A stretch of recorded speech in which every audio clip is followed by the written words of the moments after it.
pessoal, mais uma vez seja bem-vindo ao meu canal. Hoje o assunto que nós vamos tratar são os polígonos e as diagonais de um polígono convexo. Bom, para poder dar início a gente precisa entender o que é um polígono, né? O polígono, ele é formado pela junção de linhas poligonais. O que são linhas poligonais? São a sucessão de segmentos de reta consecutivos, ou seja, seguidos e não colineares. Esses pares de segmentos de retas consecutivos, eles têm um extremo em comum, que é o vértice, tá bom? Nós temos que as linhas poligonais, elas podem ser de dois tipos. Elas podem ser abertas ou fechadas. Então, você pode ter segmentos de retas consecutivos que fiquem com a parte em aberto. Aí a gente chama de linha poligonal aberta. E nós temos os casos onde elas podem ser fechadas. O polígono nada mais é do que a sucessão, né, de linhas poligonais do tipo fechada, tá bom? Então é por isso que a gente chama essa região interna de polígono. Bom, o polígono também pode ser convexo e côncavo. O polígono ele é convexo quando eu consigo fazer uma extremidade, eu consigo ligar um segmento de reta e esse segmento fica no interior da figura. Aí esse polígono eu chamo de polígono convexo, como nesse primeiro caso. O caso do polígono côncavo significa que se eu traçar um segmento, né, com dois pontos ali, uma parte vai ficar exterior à minha figura. Então, quando a gente traça um segmento de reta que fica exterior ao polígono, a gente chama esse polígono de polígono côncavo, tá bom? Então, convexo, se você traçar uma semi-reta, fica dentro da figura. Um segmento de reta fica dentro da figura. Se eu traço e fica para fora, eu chamo esse polígono de côncavo. E também vem da ideia de que côncavo, né, é um ângulo maior que 180 graus. E se você realmente traçar o ângulo interno à figura, você vai ver que tem um ângulo maior que 180 graus. Então, é por isso que ele se chama côncavo, tá bom? Bom, os elementos de um polígono convexo. Vale para qualquer figura, né? E a gente tem os vértices, os ângulos internos e os externos. A gente vai dar um foco nessa aula em diagonais, tá bom? Por exemplo, os lados de um polígono, a gente sempre coloca a nomenclatura com as letras maiúsculas, né? E coloca um tracinho em cima para indicar que aquilo ali é um segmento, é uma reta, tá bom? Então, nós temos aí, ó, AB, BC, CD, DE e EA. Esses são os lados desse polígono aí. Os vértices, né, são cada ponto de junção ali de cada dois segmentos de reta. Então, nós temos ali que um lado, por exemplo, o AB, quando junta com o BC, eu tenho ali o B em comum. Aquele B é o vértice. Então, nós temos aí como vértices todas essas junções AB, CDE. As diagonais são aquelas que são traçadas de um vértice a outro que não seja consecutivo, ou seja, que não seja seguido. Por exemplo, AB eu não posso chamar de diagonal, AB é um lado do polígono. Agora, AC, que são vértices que não são consecutivos, trata-se de diagonais. Então, aí nós temos exemplos aí de diagonais AC, AD, BD, BE e CE, tá bom? Os ângulos internos são os ângulos que ficam para dentro da figura. Nós temos aí como exemplo, né, o BAE, se você observar, se você ligar BAE, ele fica para dentro da figura. E os ângulos externos, obviamente, são os que ficam externamente, são os que ficam para fora. São esses ângulos aí especificados como A, B, C, D e I. Normalmente, quando a gente está falando de ângulo, a gente costuma usar o circunflexo para poder identificar que aquilo ali é ângulo. Por isso a importância do traço indicar lado e do circunflexo indicar ângulo, tá bom? Seja ele interno ou externo. Bom, uma parte principal também desses polígonos é a gente saber a nomenclatura, porque muitos exercícios, às vezes, se apropriam de utilizar o nome dele e não utilizar a quantidade de número de lados. Então, esses são os mais comuns, né? Conhecidos nossos como triângulo quadrilátero, né, que são 3 e 4 lados, pentágono 5, hexágono 6, heptágono 7, octógono 8, eneágono 9, decágono 10, decágono 11, dodecágono 12, pentadecágono, que é como se fosse uma junção do 10 com 5, né, 15, e o icoságono, que é 20. Professor, e aos demais polígonos, eles não possuem nomes? O que acontece? Para os demais polígonos, a gente usa normalmente indicando o seu número de lados, né? Então, a gente vai falar um polígono de 13 lados, um polígono de 50 lados. A gente não vai ter nomes específicos para cada tipo de polígono, né? Porque se a gente for fazer construções, a gente pode construir diversos polígonos e aí identificar um número para cada e guardar isso seria muito complicado. Então, esses são os mais utilizados. Bom, agora a gente vai para a parte que é o foco dessa aula, que são as diagonais de um polígono. Como eu já expliquei para vocês, a diagonal é um segmento que une os vértices, né? Que não sejam consecutivos, ou seja, que não sejam seguidos. Então, olha só, como que a gente vai traçar as diagonais partindo de um único vértice? Pensa aí num polígono de n lados. Esse n representa qualquer número de lados que você pensar. O que vai acontecer? Você vai conseguir traçar n menos 3 diagonais a partir desse vértice, pois ele não formará diagonal consigo mesmo, nem com seus vértices consecutivos, à direita e à esquerda. Então, é por isso que a gente precisa tirar os vértices que são ali seguidos. Vamos pensar aqui num exemplo. Olha só. Vamos pensar num polígono que ele tenha 5 lados, que é o caso do pentágono.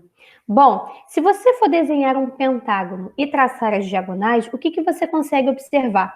Que você só consegue traçar do A para o C e do A para o D. O vértice A só consegue traçar 2 diagonais. Então, é por isso que a gente fala que as diagonais por vértices você consegue encontrar através de fazer n menos 3. Como o pentágono tem 5 lados, 5 tira 3 dá 2. Então, eu só consigo traçar 2 diagonais a partir do vértice A. O mesmo acontece com os outros. Se você for traçar do vértice E, vai acontecer a mesma coisa. Então, essa aí é a primeira formulazinha que a gente já identifica dessa aula. Diagonais partindo do vértice n-3. Bom, agora a gente vai ver como calcular o número de diagonais totais de um polígono. Bom, se cada vértice parte n-3 diagonais, é possível afirmar que em um polígono de n vértices tem-se n vezes n-3 diagonais. Esse produto, no entanto, é o dobro do número de diagonais do polígono, já que cada diagonal foi contada 2 vezes em razão de ter extremidades em 2 vértices. Assim, o número total de diagonais D de um polígono de n lados é dado por D igual a n vezes n menos 3 sobre 2. Então, essa é a fórmula que a gente utiliza para calcular o número de diagonais totais de um polígono, e não só partindo de um único vértice, igual a gente viu anteriormente. Então, se você quiser saber partindo de um único vértice, você vai fazer n menos 3. Se você quiser saber o número total de diagonais que tem o polígono, você vai fazer n vezes n menos 3 sobre 2, onde n é o número de lados. E aí você precisa identificar o polígono para poder substituir aí, tá bom? Diagonais que passam pelo centro de um polígono. As diagonais de um polígono só passarão pelo seu centro quando o polígono for regular e o número de lados for par. Então, olha só, professor, o que é um polígono regular? Olha só, o polígono regular, ele tem que ter todos os seus lados congruentes, que é o que a gente chama de equilátero, né? Ter todas as suas medidas iguais. E ele também precisa ser equiângulo. Equiângulo é ter todos os ângulos também iguais, também congruentes. Então, esse polígono é regular, ou seja, ele mantém todas as propriedades iguais. Ele tem todos os lados iguais e tem todos os ângulos iguais. Aí isso a gente chama de regular. E eu só consigo calcular as diagonais que passam pelo centro quando esse polígono for par. Então, por exemplo, eu consigo calcular de um hexágono que tem 6 lados, de um octógono que tem 8. Então, para eu descobrir, é só eu fazer a metade. Então, quais são as diagonais que passam pelo centro de um hexágono? 6 sobre 2, que dá 3. Agora, e para quando for ímpar? Quando for ímpar, não tem diagonais que passam pelo centro. Então, é 0, tá bom? Vamos ver agora alguns exemplos para a gente poder praticar essas formulazinhas que a gente aprendeu. Vem comigo. Bom, pessoal, vamos ver de uma forma prática como calcular o número de diagonais totais de um polígono. Bom, coloquei um primeiro caso aqui que fala sobre o quadrado. O quadrado é uma figura simples que a gente poderia desenhar e traçar as diagonais, né? Um quadrado, polígono que tem 4 lados congruentes, que se você fosse traçar as diagonais, né, você traçaria aqui, ó, e aqui. Porque são vértices, né, que são que não podem ser consecutivos. Aplicando a fórmula D igual a N vezes N menos 3 sobre 2, basta que no lugar de N você coloque o número de lados do polígono. Então, como eu estou falando de um quadrado, né, aquele que possui 4 lados, no lugar de N eu vou colocar 4. Então, vai ficar D igual a 4 vezes 4 tira 3 sobre 2. E aí você resolve primeiro sempre dentro do parênteses. Então, vai ficar 4 vezes 4 tira 3, que dá 1, sobre 2. 4 vezes 1 é 4, 4 divididos para 2 dá 2. Que justamente confirma o que nós conseguimos traçar. Agora, por que a fórmula é útil para nós? Quando nós trabalharmos com polígonos com muitos lados. Imagina você desenhar um polígono de 25 lados, de 50 lados, de 70 lados. Ficaria complicado, né? Você traçar todas as diagonais. Por isso que essa fórmula é útil. O primeiro caso aqui, ó, pentadecágono, que são 15 lados que a gente viu nessa tabelinha aí, que eu mostrei para vocês dos principais nomes. Então, na fórmula, no lugar de N, eu vou inserir o 15 e vou calcular.